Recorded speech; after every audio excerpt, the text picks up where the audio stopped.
don't lower your faith to match your circumstances. When you lower your faith, you're lowering your shield, and you're opening yourself up to attacks. You're opening yourself up to doubt. And what will happen is people will start coming around you, and they'll start saying, well, you should lower your lifestyle. Why are you dreaming so big? Why are you going so big? Why are you pushing so hard? Why don't you just back up? Why don't you just settle down? Why don't you just pull back? Why do you need to have so much? It's like they are more bothered by you going after something big than them focusing on their own life. And it bothers them more, and they want to be right. Most of the time, people just want to be right. When they're speaking into your life, they want you to take their advice, and they want to be right. And they want to see you fail so they can say, oh, see, I told you so. Told you shouldn't have gone that far. Told you shouldn't have climbed that high, or whatever. And, if you're experiencing turbulence or a turbulent life, it could be because you're reaching levels that you've never reached before. You're going higher than you've never gone before. If you're on the ground, it's not going to be turbulent. You're going to feel safe, comfortable, but as soon as you start climbing, it gets a little bumpy and it gets a little rocky. And there's very few people who will continue to keep going when they start feeling that uneasiness. And I'm not going to lie, it is difficult. The life of an entrepreneur, life of a business owner, when you are always pushing yourself to come up higher, to reach higher levels, it is bumpy. It gets very bumpy, and that's part of the process. So when you understand that that's part of the process, you know what to expect. And sometimes it sucks. It totally sucks. This is, it's easier to say, well, we should have just pulled back. We should just go back to doing what we used to do or whatever. But you're going to get the same results you've always got if you do that. You have to push through that. Like, you have to push through that hardship. So be very careful on who you share things with, because some people will say, why do you need so much? Why are you going so big? Why? Like, it bothers them. They think it's ridiculous. They think they shouldn't. And you know what? I honor honest doubt, but some of those people won't eat at the table that God's preparing for me and my family. God says he will prepare a table in front of your adversaries. So when people are speaking into your life to pull you back from the potential or the race that God has for you to run, don't allow those people to come in when the blessings come, because it's who stands by you when things are tough. It's who's walking with you, who's pushing you up, who's rooting for you, who's standing with you when things are tough. When things are great, everybody wants to be your friend. Everybody's like, oh yeah, you're so great, everything's great. But when you go through tough times, the people who stick around, those are your friends. Those are the ones. And I'm obviously sharing this because of some difficulties that we're going through, and it just really shines a light on who is real and who was just there to basically ride your coattail. You have to burn the bridge of the past so you have nothing to fall back on, and you're basically forced to move forward. It's like in scripture, Nehemiah was building the wall and he was fighting with a sword in one hand. So he was moving forward, but he was fighting off things in that he was leaving. He was fighting off the attacks, but he kept moving forward. As soon as you stop moving, what's going to happen is you're going to get stagnant. It's going to be much harder to build momentum when you stop moving. So if you have momentum going, just keep that going. It's much easier to make progress. There also comes a time where you have to take action and align your action with what you're believing for. So if you're believing for something, your action shouldn't contradict what you're believing, because you're just sending out fuzzy signals. You don't really believe it. You're not convicted in it yet. But when you're convicted with something and I must do this, like my life depends on this, I must do this, your actions will align with that conviction to move you forward, and your results will happen so much quicker than the person who's like, well, I don't know, I'm in indecision, what should I do, and asking everybody, planning and preparing for months and months and months instead of just taking action. A little bit of action will take you farther than planning and preparing will, like, hands down. You have the ability to create the life that you want. And not everybody's going to agree with it. Not everybody's going to be on board with it.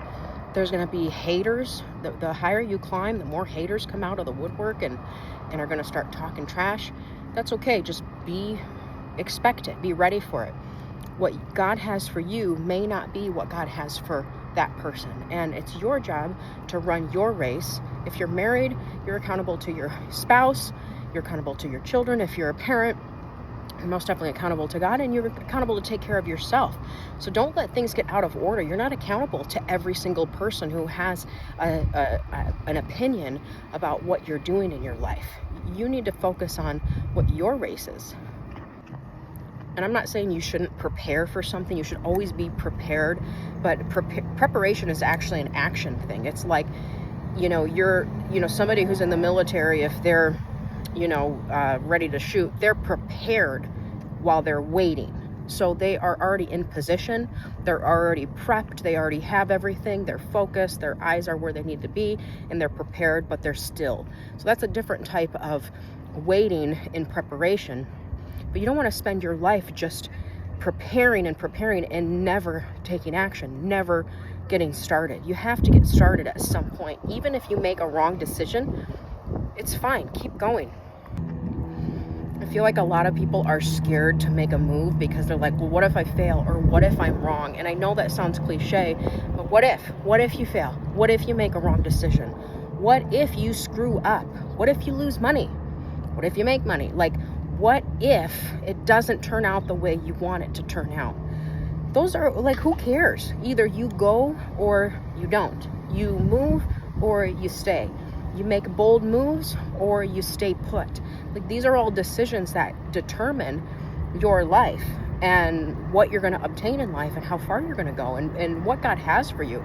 And I feel like right now he's looking for people that are going to be bold and that are going to say, you know what, I've had enough of the old. I've had enough of the past. I've had enough of this mediocre, and I'm ready to move forward, and I'm ready to really level up my life. As long as you're moving, you can make adjustments. You can pivot, you can change course, you can pull back, but if you're not moving, you're not going anywhere, you're not doing anything. So at least you're giving yourself an opportunity to see what's around the corner, or to go towards something that you've never gone towards before, or achieve something that you've never achieved before.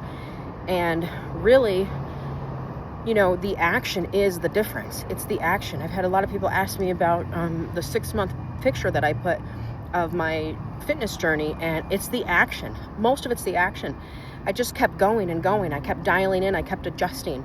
Every day wasn't a perfect day. I still ate ice cream, but I just kept going. I kept adjusting. I kept moving. I kept pivoting.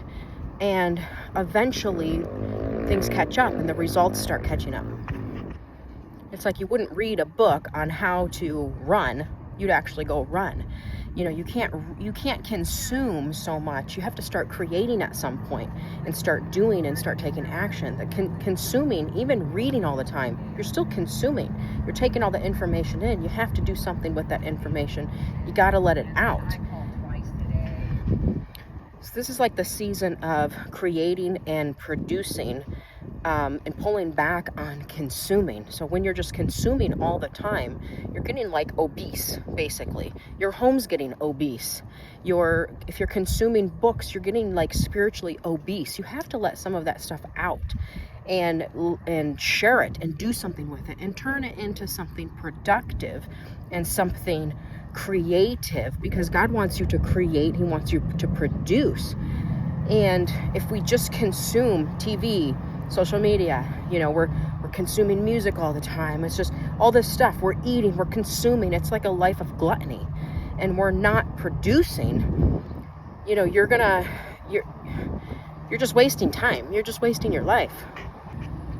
I would rather go towards something big, a big goal, and push towards it and stumble my way up than sit back and not take any action.